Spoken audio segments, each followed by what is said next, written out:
ফজরের সুন্নত পইরা বিবির দিকে তাকাইবেন, যদি ঘরে পড়েন কার দিকে তাকাবেন? বিবির দিকে তাকানোর পর আম্মা জান আয়েশা বলেন, আল্লাহ নবী আমার দিকে তাকানোর পর ফাইন কুনতু মুস্তাইকিজাতান, আমি যদি জাগ্রত থাকতাম হাদ্দাসানি, আল্লাহ নবী আমার সাথে কথা বলতেন। তাহলে মনে রাখবেন, ফজরের সুন্নত পড়ার পর বিবির দিকে তাকানোর পর যদি দেখেন বিবি জাগ্রত, কথা বলবেন, এই নিয়তে কথা বলবেন আমার নবী তার বিবির সাথে কথা বলতেন, আমিও বিবির সাথে কথা বললাম, আল্লাহ নবীর সুন্নত আদায় হয়ে যায়। আম্মা জান বলেন, ফাইন কুনতু নাইমা, নবী আমার দিকে তাকায় যদি দেখতেন আমি ঘুমন্ত, আই কজানি, আমাকে জাগায়া দিতেন। তাহলে সুন্নত পড়ার পর বিবির দিকে তাকানোর পর আপনার দুই কাজ। এক নাম্বার, যদি দেখেন বিবি জাগ্রত কথা বলবেন, যদি দেখেন বিবি ঘুমন্ত তাহলে বিবিকে জাগায়া দিবেন। এই গেল চতুর্থ আমল। পঞ্চম আমল যদিও করতে বলবো, আমি বলবো আপনারা বেশিক্ষণ করেন না।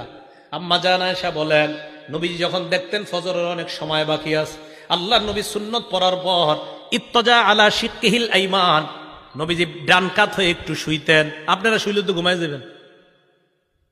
ফজরের সুন্নত পড়ার পর হযরত বেলাল ডাকার আগ পর্যন্ত নবীজি একটু ডান কাত হয়ে শুইতেন, আপনারা তো ঘুমাই যাবেন। আপনারা কি করবেন? পুরাটা করা দরকার নাই, একটু ডান কাত হয়ে শুয়ে আবার উঠে যাবেন। কেন? আমার নবীজি করছে তাই করলাম। সুবহানাল্লাহ, নবীজি করছে তাই আমি একটু নবীর সুন্নত পালন করলাম। কি বলেন? ইনশাআল্লাহ করা যায় না? যদি ঘরে করেন আর কি। আল্লাহ তৌফিক দান করেন। এটা যারা তাহাজ্জুদ পড়ে তারা কিন্তু এই আমলগুলা করে নিয়মিত। আল্লাহ আমাদের সকলকে আমলগুলা করার তৌফিক দান। ভাই একদিন নবীর সুন্নত পালন করেন না, একটা দিন করেন, অন্তত কিয়ামতের মাঠে বলতে পারবেন তো একটা দিন করেন না যে আল্লাহ আমি ঘরে সুন্নত পড়ছিলাম, সুন্নতের পর বিবিরে জাগ্রত করেছিলাম, বিবির সাথে কথা বলেছিলাম, আল্লাহ এরপর আমি একটু ডানকাত হয়ে শুয়েছিলাম, এই আমলগুলো তোমার নবী করতো, আমিও করছি।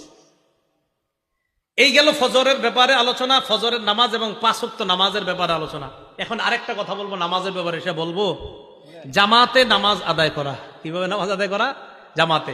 বুখারী শরীফের 645 নম্বর হাদিস, ক্বালা রাসূলুল্লাহ সাল্লাল্লাহু আলাইহি ওয়াসাল্লাম, আল্লাহ নবী বলেন, সালাতুর রাজুলি ফিল জামাআ তাবদুলু সালাতাল ফাজরি বি27 দারাজা।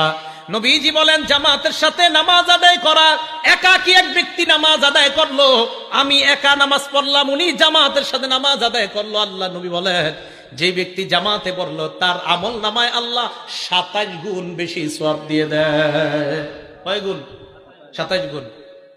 রিয়াজুস সলিহিনের একটা হাদিস শুনে, একটা কিতাব আছে রিয়াজুস সলিহিন, ইমাম নববীর লেখা। এক অন্ধ সাহাবা নবীজির কাছে আসছে, আসার পর আল্লাহ নবীকে বললেন, হুজুর লাইসা লি কাইদুন ইয়াকুদুনি ইলাল মসজিদ, হুজুর এমন কেউ নাই, একটু আপনার হাতটা ধরি, হ্যাঁ এইভাবে হাতে ধরে মসজিদে নিবে এমন কেউ নাই। নবীজি বললেন, তো তুমি কি বলতে চাও? হুজুর আমি অন্ধ। তো অন্ধ হয়েছে তো কি হয়েছে? অন্ধ মানুষ তো হুজুর, আমি যে কারো হাত ধরে আসবো বা কেউ আমার ধরে আনলে এরকম নাই, তুমি কি বলতে চাও সেটা বলো।